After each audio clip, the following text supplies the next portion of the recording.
অন্তঃকরণকে যখন আমি দেখতে শুরু করব, তখন ধীরে ধীরে আমার অন্তর্জগতের যে বিকার, সেই বিকারটা আস্তে আস্তে ঠিক হতে আরম্ভ করবে। যে মনের মধ্যে চিন্তা এলো, আমরা বলিও তো মনের মধ্যে চিন্তা এলো, মনের মধ্যে এলো, আমি কোথায়? চিন্তার দ্রষ্টা। হৃদয়ের মধ্যে একটা আবেগ এলো, আমি কোথায়? আবেগের দ্রষ্টা। এই প্রবলেম কখন হয় বলুন তো? যখন পুরুষের ডিম্যান্ড হয়তো বেশি, নারীর ডিম্যান্ড কম। সবাসের ক্ষেত্রে বলছি প্রবলেম উল্টোটা, নারীর ডিম্যান্ড হয়তো বেশি, পুরুষের ডিম্যান্ড কম। পুরুষ প্রচন্ড প্রবলেমে ভুগতে আরম্ভ করে এবং ইনফিরিটি কমপ্লেক্স, হীনমন্যতায় ভোগে সে। তখন এটা সে বুঝতে পারে না যে এটা কোনো প্রবলেম আসলে নয়, এটা তার নেচার। আপনি যদি বাদশাহের কামশাস্ত্র অধ্যয়ন করতে আরম্ভ করেন, আপনি অনেকটা আইডিয়া পাবেন আমি কি বলতে চাইছি। আসক্তি যদি একটা সমস্যা হয়, তার উল্টো পিঠে বিরক্তি একই রকম সমস্যা। বিরক্তি মানে বৈরাগ্য নয়, আস্তে আস্তে আস্তে আস্তে এটা আরো গভীর আপনি হতে আরম্ভ করে। আপনি দেখবেন স্বপ্নও দেখছেন, কিন্তু তারই মধ্যে একটা দ্রষ্টা স্বরূপ যেন সেই স্বপ্নকে দেখে যাচ্ছে, যেন এই শরীরটা শুয়ে আছে এবং সেই শরীরে মনটা স্বপ্ন দেখছে। এর মানে চেতনা, এর মানে সত্তা আপনি নিজেকে যেন অনুভব করতে আরম্ভ করবেন। বা আমার মনের মধ্যে এত কুচিন্তা কেন, কবে সুচিন্তা আসবে, এটা ইম্পর্টেন্ট নয়। আমি 24 ঘন্টা ধরে সুচিন্তা করে গেলেও আমার ঈশ্বর লাভ হবে না। যখন কেউ কেউ আমাকে বলেন যে ধ্যান জপ করতে বসলে যেন বেশি মন চঞ্চল হয়ে যায়, মনের মধ্যে যেন বেশি ভিড় করে সমস্ত কথা, আমি বলি সেগুলোকে ওয়েলকাম করুন। যেই মন বলবে যে তার মধ্যে কোনো বৃত্তি নেই, তখন দেখবেন আর মনই নেই। আমাদের বলা হয় মানব দেহ 24টি তত্ত্ব দিয়ে গঠিত। তার মধ্যে 20টা তত্ত্ব এই স্থূল দেহ উপাদান, 20টা তত্ত্ব। পঞ্চ জ্ঞানেন্দ্রিয়, পঞ্চ কর্মেন্দ্রিয়, পঞ্চপ্রাণ, পঞ্চতত্ত্ব, এই 20টা 20টি তত্ত্বই আমাদের মানব দেহ গঠিত। তারপরে হচ্ছে 4টে তত্ত্ব, মন, বুদ্ধি, চিত্ত, অহংকার। এই 4টে নিয়ে অন্তঃকরণ চতুষ্টয় বলা হয়। মন, বুদ্ধি, চিত্ত, অহংকার। মন মানে ইচ্ছা, বুদ্ধি মানে চিন্তা, চিত্ত বলা যেতে পারে মনেরই আরেকটা ডাইমেনশন, মনেরই আরেকটা স্তর, যেখানে আমাদের সমস্ত কিছু প্রসুপ্ত থাকে। শুধুমাত্র হারিয়ে যাওয়া বা লুকিয়ে রাখা বাসনা নয়, তার সাথে আমাদের কর্মফল অনেক কিছু প্রসুপ্ত থাকে, এটাকে চিত্ত বলে। অহংকার নাম রূপ উপাধি নিয়ে যে একটা আমি তৈরি হয়, এই অহংকার। এই 4টেই মনের ব্যাপার বা অন্তঃকরণের ব্যাপার, এই অন্তঃকরণ চতুষ্টয়। তাহলে আমি যখন অন্তর্মুখী হব, তখন আমি অন্তঃকরণকে দেখব। আর অন্তঃকরণকে যখন আমি দেখতে শুরু করব, তখন ধীরে ধীরে আমার অন্তর্জগতের যে বিকার, সেই বিকারটা আস্তে আস্তে ঠিক হতে আরম্ভ করবে। আমাদের কিছু পাল্টাতে হবে না। আমাদের ধারণা যে আমাদের অনেক কিছু পাল্টাতে হবে, আমাদের চিন্তাগুলোকে পাল্টাতে হবে, আমাদের ইচ্ছাগুলোকে পাল্টাতে হবে, ভাবনাগুলোকে পাল্টাতে হবে না। অত পাল্টাতে চেষ্টা করলে আরো আরেক ধরনের বৃত্তি তৈরি হয়ে যাবে। মনে রাখতে হবে যে ন্যাচারালি আমরা ইভলভ করেছি, প্রকৃতির নিয়মেই আমরা এই বনস্পতি, গাছপালা, পশু পাখি থেকে বিবর্তিত হয়ে মানব শরীর পেয়েছি। আমাদের কিন্তু কোনো কুকুরকে কখনো বলতে হয়নি, হ্যাঁ একটু সাধনা কর, একটু অন্তর্মুখী হ, একটু গুরু আশ্রমে যা বলতে হয়, ইভলভ করেছি ন্যাচারালি। অর্থাৎ আমরা ন্যাচারালি কিন্তু ইভলভ করব মানুষ থেকে আরো হায়ার ডাইমেনশনে, মনুষ্যত্ব থেকে দেবত্ব, দেবত্ব থেকে ঈশ্বরত্ব বা ঋষিত্ব। এই যে ইভলভ, এটা ন্যাচারালি হওয়ার কথা। এই সমস্ত অহংকার এবং ইচ্ছা এবং চারপাশ থেকে তৈরি করে দেওয়া ব্যক্তির জন্য আমরা সেটাকে প্রতিনিয়ত বাধা দিয়ে ডিলে করছি, দেরি করছি, আর কিচ্ছু না, আটকাচ্ছি না। ফাইনালি আমরা কিছুই কোনোদিন চিরকালের জন্য আটকাতে পারবো না। 3 জন্মে হয়তো মুক্তি হয়ে যেত, সেই জায়গায় হয়তো 30,000 জন্ম লেগে যাচ্ছে। আপাত দৃষ্টিতে আমাদের মনে হচ্ছে এটা একটা বিরাট টাইম। যদি আপনি একটা হায়ার ডাইমেনশন থেকে দেখেন, তাহলে 3 জন্ম যদি 3 সেকেন্ড হয়, 30,000 জন্ম হয়তো 5 মিনিট, তার বেশি নয়। আরো হায়ার, যেখান থেকে কাল নেই, কালাতীত যে অবস্থায়, শুধু মহামায়া জগৎ থেকে ওটা কোনো ব্যাপারই নয়। জন্ম জন্মান্তর নিয়ে একটা মানুষ ঘুরছে, এটা কোনো ব্যাপার নয়। তাই এত কথা বলার উদ্দেশ্য হচ্ছে যে এভলিউশনটা ন্যাচারাল। উদ্বর্তন বা ইনভলিউশন, আমাদের গুরু মহারাজ বলতেন উদ্বর্তন বা ইনভলিউশন, যেটা অন্তরের, যেটা ক্রমবিকাশ। এতক্ষণ শারীরিক বিকাশ, এবার অন্তরের বিকাশ ন্যাচারাল। অটোমেটিক্যালি আমাদের মন প্রাণ অটোমেটিক্যালি চাইছে আরো হায়ার ডাইমেনশনে উঠতে, অটোমেটিক্যালি। এটা কেউ তাকে চাওয়াটা তাকে তৈরি করতে হবে না। তাই জন্যে শুধু লক্ষ্য করলেই হবে, লক্ষ্য করে কিছু কাজ করতে হবে না। এটা খুব গুরুত্বপূর্ণ। মানুষ এটা বোঝে না। মানুষ ভাবে যে অন্তর্মুখী হয়ে আমাকে মনের ইচ্ছাগুলোকে পাল্টাতে হবে, চিন্তার বৃত্তিগুলোকে পাল্টাতে হবে, নেগেটিভটা সরিয়ে পজিটিভ ঢোকাতে হবে। এই নেগেটিভ পজিটিভ মাথার মধ্যে ঢুকিয়ে দিয়েছে আমাদের সমস্ত এতদিনকার সমস্ত ধর্ম ভাবনা, এগুলো সমস্ত সংস্কার, নেগেটিভ বা পজিটিভ, ওগুলো কিচ্ছু করতে হবে না, ওসব কিচ্ছু অবজার্ভ করতে হবে। এই অবজার্ভ করাটা শুনে যতটা আরামের মনে হচ্ছে, যতটা সহজ মনে হচ্ছে, ততটা কিন্তু নয়। কারণ নিজেকে মন থেকে বিচ্ছিন্ন করা। আমরা ভাবি যে আমরা জগতের প্রতি খুব আসক্ত, জমির প্রতি, ছেলে মেয়ের প্রতি, স্বামী স্ত্রীর মধ্যে, বন্ধুত্বের মধ্যে, টাকা পয়সার প্রতি খুব আসক্ত। মানুষ বুঝতে পারে না যেগুলো কিছুই নয়। ওই সব আসক্তির পেছনে রয়েছে একটা মূল আসক্তি, নিজের শরীরের প্রতি আমাদের আসক্তি।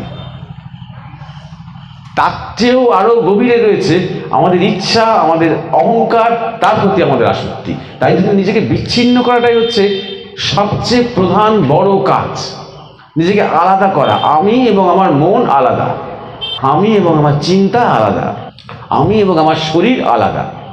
এই আলাদা করতে করতেই দেখাটা শুরু হয়, বা দেখতে দেখতেই আলাদাটা হওয়া শুরু হয়। যে মনের মধ্যে চিন্তা এলো, আমরা বলিও তো মনের মধ্যে চিন্তা এলো, মনের মধ্যে এলো, আমি কোথায়? চিন্তার দ্রষ্টা। হৃদয়ের মধ্যে একটা আবেগ এলো, আমি কোথায়? আবেগের দ্রষ্টা। এইটাকেই গুরু মহারাজ বলছেন অন্তর্মুখী হওয়া। শুরু করতে বলছেন এইভাবে, read the language of your body. তোমার নিজের শরীরের ভাষা পড়ো, শেখো। এবং তাই জন্যই এত যোগাসন, জীবনচর্যা, এইগুলো শুধু করা নয়, এগুলো দেখা। যে আমার শরীরটাকে আমি দেখছি যখন কোনো একটা আসনে বসছি, এই যে আমি বসে আছি, এই যে আপনি বসে আছেন, আমি শরীরটাতে আছি, কিন্তু শরীরটাকে কি আমি দেখছি? শরীরটাকে কি আমি লক্ষ্য করছি? কেমন ভাবে শরীরটা বসে আছে, কতটা ওয়েট দিয়েছি আমি শরীরটার উপরে, কতটা ব্যালেন্সে আছে শরীরটা। এই লক্ষ্য করতে করতে করতে যখনই লক্ষ্য করবেন, আপনাকে বিশেষ কিছু করতে হবে না, শরীর আপনি নিজের জায়গাটাকে ঠিক করে নেবে। আপনি লক্ষ্য করছেন বলে নিজের মধ্যে হারমোনি নিয়ে আসবে যেই আপনি লক্ষ্য করবেন। আপনি যখনই শরীরটাই লক্ষ্য করতে আরম্ভ করবেন, দেখবেন এই লক্ষ্যের গুণে শরীরটা একটা ছন্দে এলো। কেন? কারণ এটা ন্যাচারাল। ওই ন্যাচারাল ইনভলিউশনের তত্ত্বটা শরীরও জানে।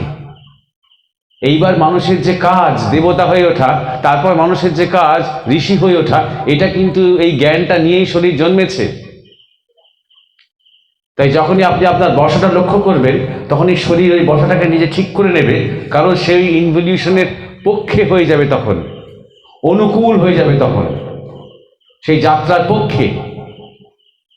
আপনি সেকেন্ড স্টেজ এই বডির ক্ষেত্রেই শ্বাস, অন্তর্মুখীনতার আরেকটা দ্বিতীয় স্টেপ হচ্ছে নিজের শ্বাসের উপর লক্ষ্য রাখা। দেখুন, লক্ষ্য না রাখলে তো আর লক্ষ্য রাখা যায় না, অর্থাৎ আমি এই অর্থে বলছি, যখন আপনি শ্বাসকে লক্ষ্য রাখতে পারছেন না, সেই সময় আপনি মনে রাখতে পারবেন না যে শ্বাসটা কি করছিল। তাও ধরুন আপনি রেগে গেছেন, খুব আপনি উত্তেজিত হয়ে গেছেন, সেই সময় আপনার শ্বাসে মন নেই, কিছুক্ষণ পর যখন রাগটা একটু কমলো, আপনার কিন্তু মনে পড়বে সেই সময় খুব হাঁপাচ্ছিলাম, আমি ঘেমে যাচ্ছিলাম, আমি হাঁপাচ্ছিলাম, মুখ দিয়ে হা করে শ্বাস নিচ্ছিলাম রেগে রেগে, আমাকে এরকম বলে গেল, দেখে নেবো, এরকম চলছে আমার মনের মধ্যে। যেই আপনি শ্বাসে মন রাখতে আরম্ভ করলেন, শ্বাস যেন সেই বাধ্য সন্তানের মতন আবার নিজের ছন্দ ধরতে আরম্ভ করলো, যে আপনি লক্ষ্য করতে আরম্ভ করলেন। কেন? এই জন্যে নয় যে শ্বাস আপনাকে ভয় পায়, এই জন্যে নয় যে আপনি শ্বাসের মাস্টার, এই জন্যে যে ন্যাচারাল যে ইনভলিউশন, স্বাভাবিক যে উদ্বর্তন হওয়ার কথা প্রাকৃতিক নিয়মে, তার জন্য শ্বাস আবার নিজেকে প্রস্তুত করলো। কারণ শ্বাস জানে সেই জন্যেই এই শরীরটা এবং এই যন্ত্রটা রয়েছে। ব্যাপারটা বোঝা গেল? শুধু লক্ষ্য রাখা। গুরুমহারাজ একবারও বলছেন না read and change the language of your body, শুধু বলছেন read the language of your body. আপনার বডির ল্যাঙ্গুয়েজ কি এটা বলছেন না, খুব লক্ষ্য করতে হবে সূক্ষ্ম দিকগুলো। এটা বলছেন না read the language of the human body, না, ইয়োর বডি। কারণ আপনার বডি অন্য সবার বডির থেকে আলাদা, তাই জন্য ইয়োর বডি। আপনার বডি একমাত্র আপনিই ভালো করে লক্ষ্য করতে পারেন, ডাক্তার নন আপনি। একদম আহার বিহার মৈথুন নিদ্রা খাদ্য সমস্ত কিছু ধরে আপনি আপনার বডিটাকে লক্ষ্য করুন।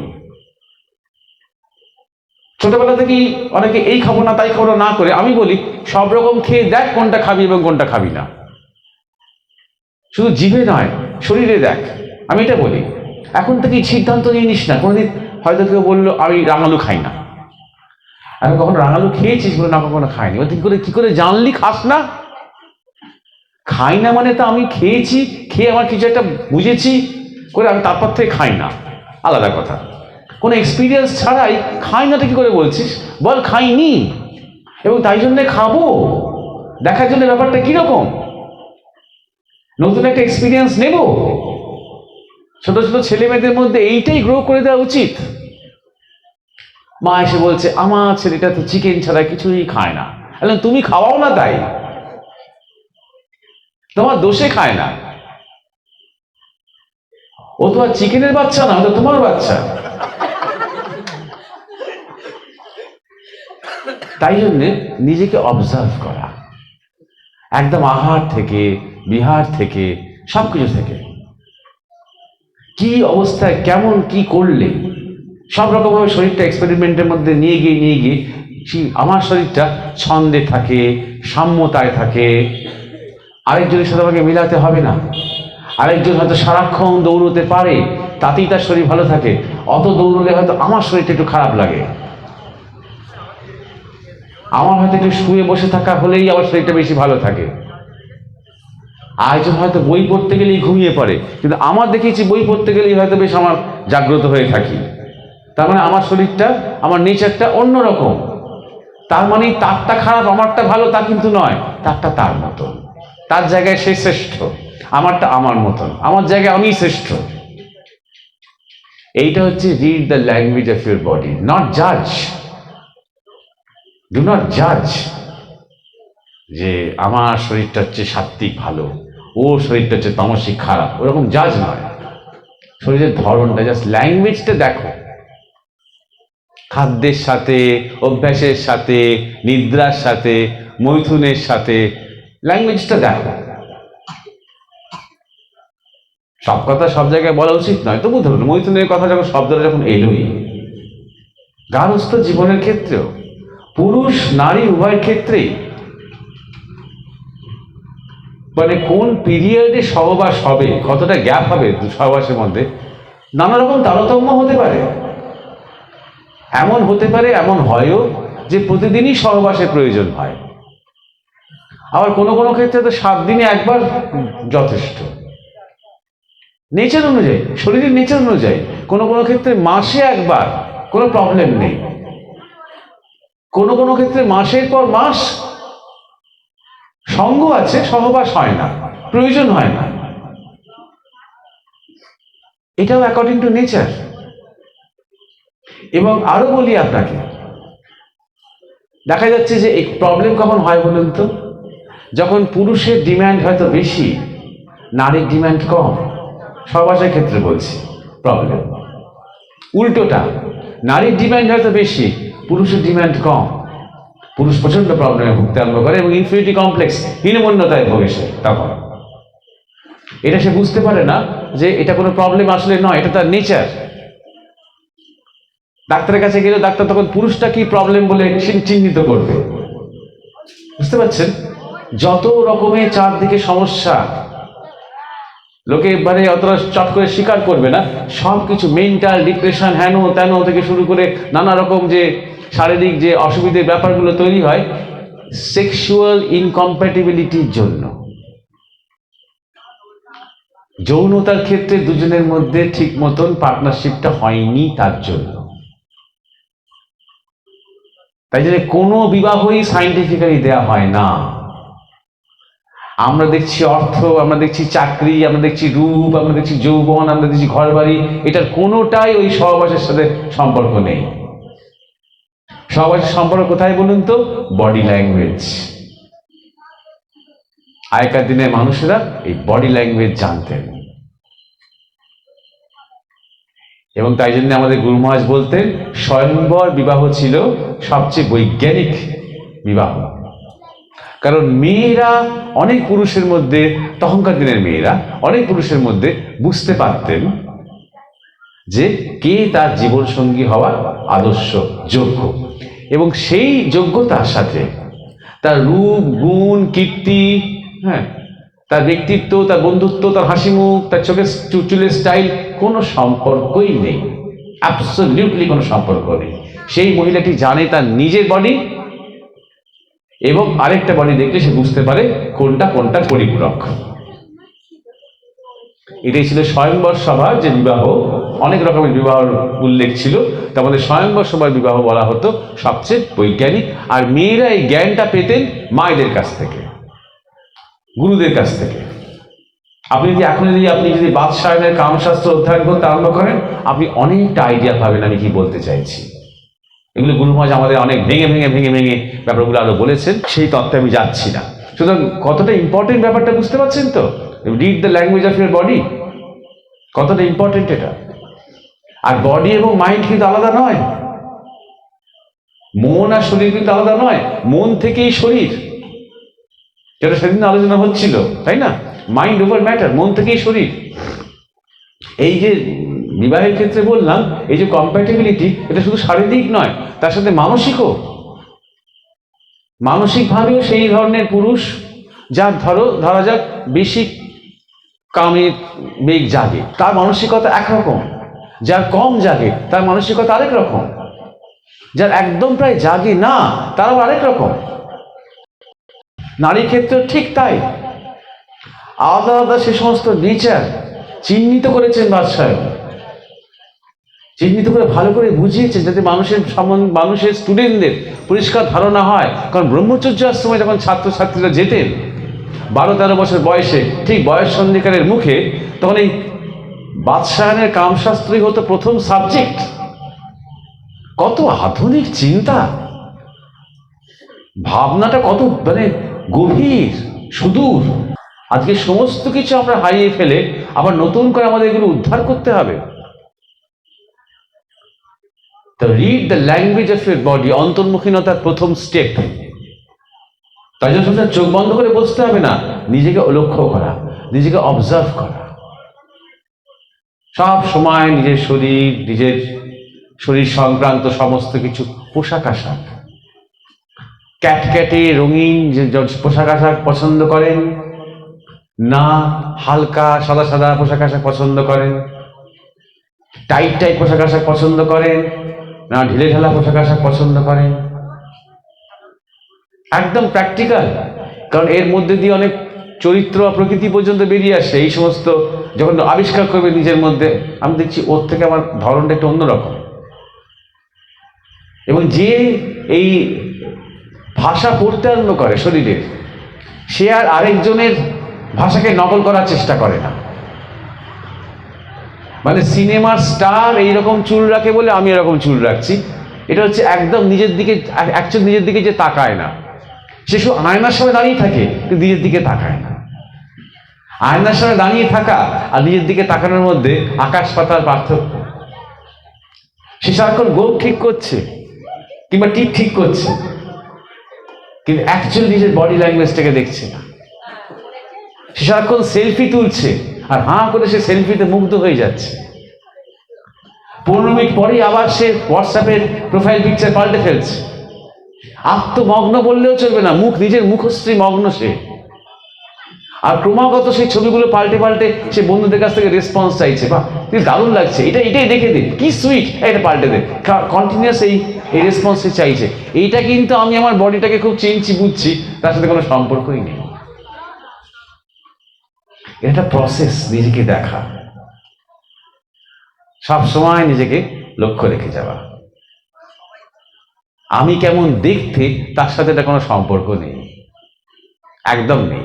এরপরে গুরু মহারাজ বলছেন রিড ইউর মাইন্ড, অন্তর্মুখীনতার দ্বিতীয় স্টেপ।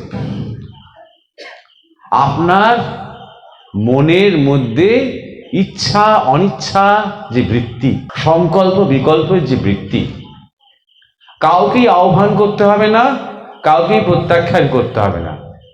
ভালো নয়, খারাপও নয়, বৃত্তি এলো গেল, এই অবজারভেশন।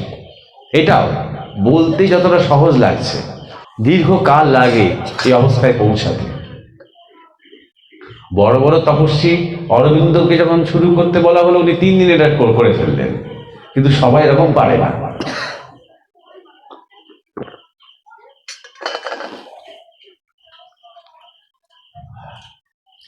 ঋষি বশিষ্ঠ এবং বিশ্বামিত্রের গল্প আছে, আপনি জানেন হয়তো, যে বিশ্বামিত্র ধ্যান করছে মানে কি, আমরা মনের স্তরকে ভেদ করে মন পেরিয়ে উঠে যেতে চাইছি। মনের রাজা হচ্ছে ইন্দ্র। তাই ইন্দ্র ঘাবড়ে যাচ্ছেন যে এই যে ধ্যান করছে, তার মানে আমাকে হারিয়ে চলে যাবে, আমার থেকে উঁচু হয়ে যাবে। তখন ইন্দ্র মেনকাকে পাঠাচ্ছেন, একজন খুব নৃত্যপটীয়সী সুন্দরী মোহময়ী। মেনকা এসে বিশ্বামিত্রের সাথে নাচতে আরম্ভ করলেন বিশ্বামিত্রের সামনে। বিশ্বামিত্র তো দেখে মুগ্ধ হয়ে গেলেন যে বাহ, দারুণ তো নাচছো। তখন বিশ্বামিত্র উঠে পড়লেন ধ্যান থেকে, তিনিও তখন মেনকার সাথে নাচতে আরম্ভ করলেন। নাচতে নাচতে দুজনে মিলে থাকতে আরম্ভ করলেন, বাস করতে আরম্ভ করলেন। শকুন্তলার জন্ম হয়ে গেল, অনেকদিন কেটে গেল। একদিন সন্ধ্যেবেলা হঠাৎ বিশ্বামিত্র লক্ষ্য করলেন যে সূর্যাস্ত হয়ে গেছে। উনি মেনকাকে বললেন, আরে সূর্যাস্ত হয়ে গেছে, কতক্ষণ, যাই আমার সন্ধ্যা আহ্নিকটা সেরে নিন। মেনকা অবাক হয়ে বললেন, কেন? আপনি তো 12 বছর কোনো আহ্নিক টাহ্নিক কিছু করেননি। তখন বিশ্বামিত্র খেয়াল হলো যে কি মায়ার খেলা দেখো, আমি যে 12 বছর তপস্যা ছেড়ে দিয়েছি, ধ্যান ছেড়ে দিয়েছি, সেটা পর্যন্ত আমি জানি না, ভুলে গেছি। বশিষ্ঠও ধ্যান করছেন, ওই দিনই মনের পারে চলে যাওয়ার তার গতি, ব্রহ্মজ্ঞানের দিকে যাবেন তিনি। ইন্দ্র আবার ঘাবড়ে গেলেন, কাউকে তিনি ছাড়বেন না। মেনকাকে আবার পাঠালেন। মেনকা গেলেন, নাচতে আরম্ভ করলেন, নাচছেন নাচছেন নাচছেন। বশিষ্ঠ চোখ খুলে বললেন, বাহ, চমৎকার, ভালো নাচছো, নেচে যাও। নিজে উঠলেন না, বললেন না আরে এসে এসো, কাছে এসে একটু বসো, বললেন না। এটাও বললেন না আমি একজন ঋষি, দেখছেন আমি তপস্যা করছি, বেরিয়ে যাও এখান থেকে, তাও বললেন না, নেচে যাও। নাচতে নাচতে ক্লান্ত হয়ে গেলেন মেনকা, আর পারলেন না। মেনকা প্রণাম করলেন বশিষ্ঠকে, চলে গেলেন। ইন্দ্র তখন উর্বশীকে পাঠালেন, আরো বড় নৃত্যপটীয়সী, আরো সুন্দরী, আরো মোহময়ী। তিনি এসে নাচতে আরম্ভ করলেন। বশিষ্ঠ আগের বারের মতনই মুগ্ধ হলেন, বলে বাহ, খুব ভালো নাচছো তুমি, আমি মুগ্ধ হলাম, নিচে যাও, যতক্ষণ পাও নিচে যাও।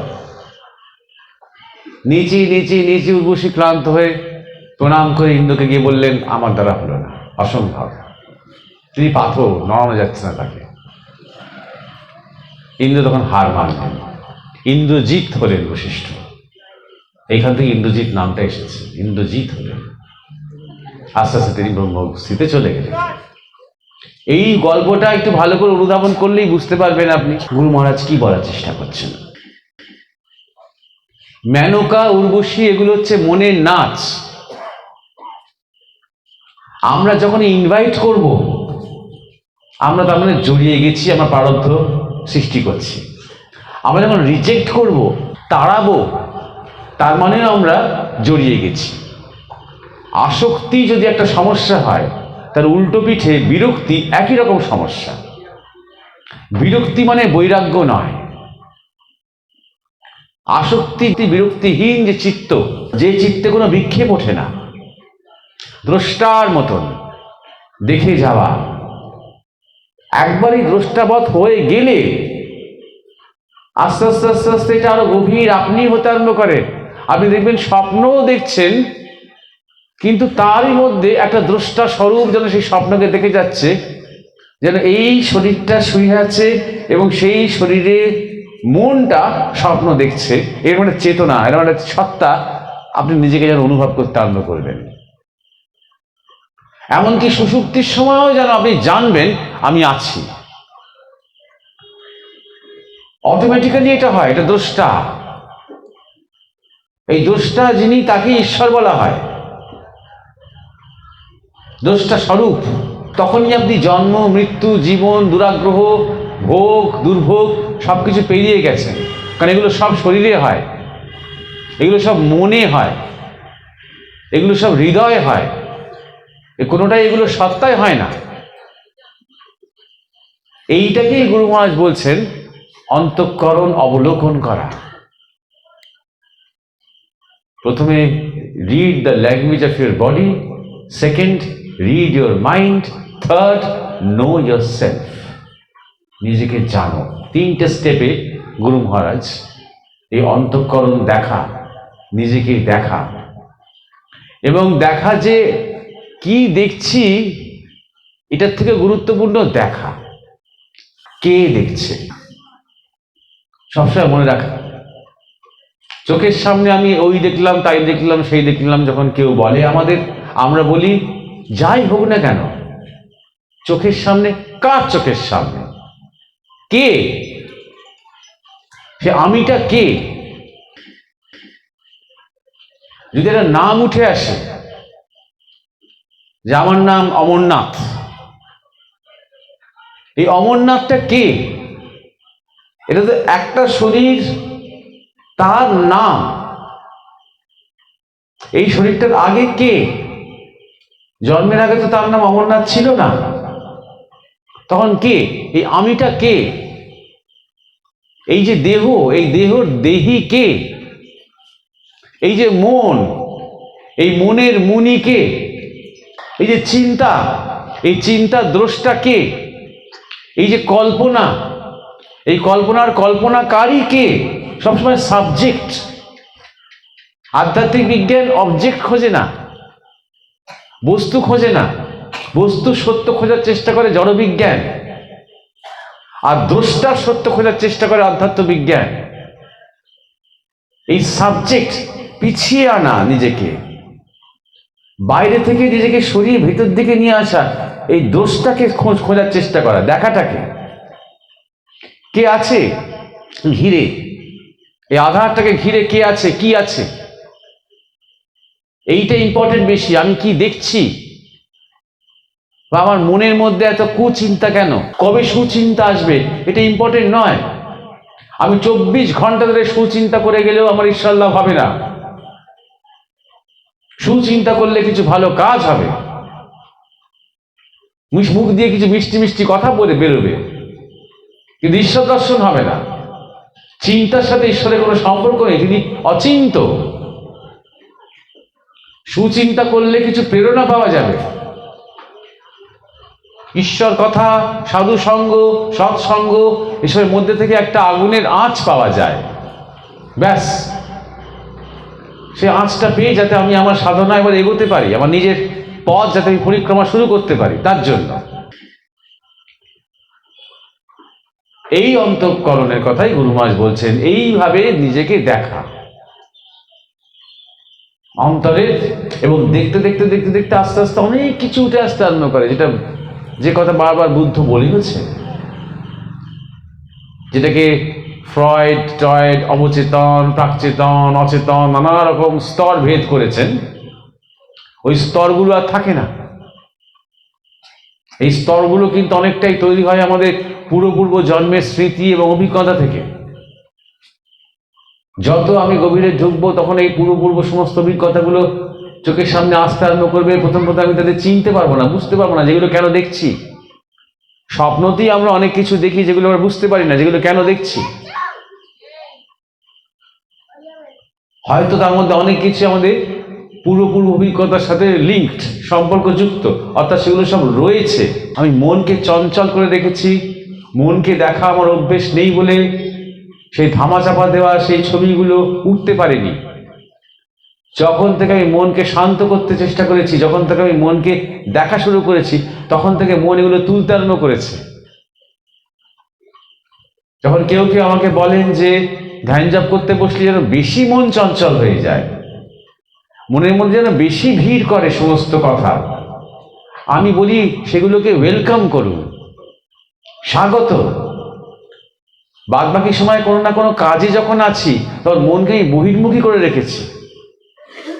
বাইরের কোনো কাজ, হয়তো পড়া কিংবা চাকরি কিংবা ব্যবসা কিংবা রান্না কিংবা খাওয়া কিংবা টিভি দেখা, কোনো কিছু একটা বাইরের কোনো একটা এনগেজমেন্ট দিয়ে আমি মনকে ব্যস্ত করে রেখেছি, মনের মধ্যে জমে থাকা কথাগুলোকে যাতে উঠতে না দেওয়া যায়।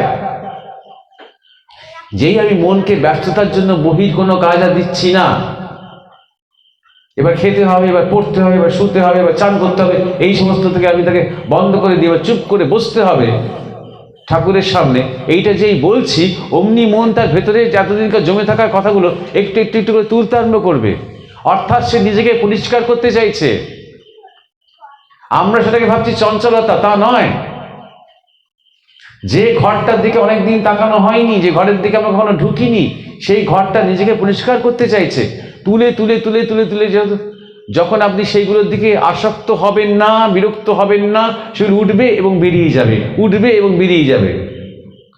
অনেক দিন ধরে এটা চলবে, কারণ অনেক দিন ধরে মনকে আপনি সুযোগটা দেননি। শুধুমাত্র এই শরীরে নয়, জন্মান্তর ধরে, হাজার হাজার জন্ম ধরে আপনি মনকে আপন মনের নিজের বৃত্তিগুলোকে বার করার, নিজের জায়গাটাকে পরিষ্কার করার সুযোগ আপনি দেননি। করতে করতে করতে করতে একদিন মন ফাঁকা হয়ে যাবে। যদি আপনি দ্রষ্টা হয়ে থাকতে পারেন, যেই আপনি হুকিং করবেন, গুরু মহারাজ বলতেন, হুকিং কথাটা বলতেন যে আকাশে কত কি আসছে যাচ্ছে, কোনো অসুবিধা নেই তো, তুই যে হুকিং করলি না, এইটা বর্ষি দিয়ে গাঁথলি, ব্যাস ওই একটা সম্পর্ক তৈরি হলো, সংযোগ হয়ে গেল, তার সাথে একটা কর্ম, হেতু, প্রারব্ধ, আবার আপনি জড়িয়ে পড়লেন সবকিছুর মধ্যে। একদম দ্রষ্টা হয়ে যদি থাকতে পারি, তাহলে একদিন না একদিন মন সমস্ত পার করে দিয়ে বলবে ব্যাস আর কিচ্ছু নেই, আমি মুক্ত। যেই মন বলবে যে তার আর মধ্যে কোনো বৃত্তি নেই, তখন দেখবেন আর মনই নেই। মন একটা শক্তি যা আমরা তৈরি করছি বস্তু দিয়ে, বৃত্তি দিয়ে।